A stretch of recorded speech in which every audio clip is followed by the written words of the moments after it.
Tastar caves amb personalitat pròpia en un celler de disseny envoltat de vinyes. És l'oferta de Berta, un celler amb més de 30 anys d'història al Penedès. A tocar del celler tenen petites finques que baremen a mà.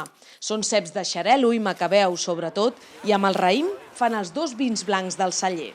És un somni el poder entrar el que has cultivat durant tot l'any en el teu celler per poder fer, al final, les ampolles que treus al mercat, que tot vingui de la terra, tot vingui de vinyes que han estat molt ben cuidades. Les distàncies són curtes i la barema lenta. La vinificació, que s'allarga mesos, comença a la premsa. A tocar aquesta cava tan colorista oberta a les visites. Se'n fan els caps de setmana al matí, són gratuïtes i sense reserva prèvia. Terrassa al bon temps i sala de tast i botiga quan fa fred. És un espai elegant i confortable on ve de gust repetir l'aperitiu.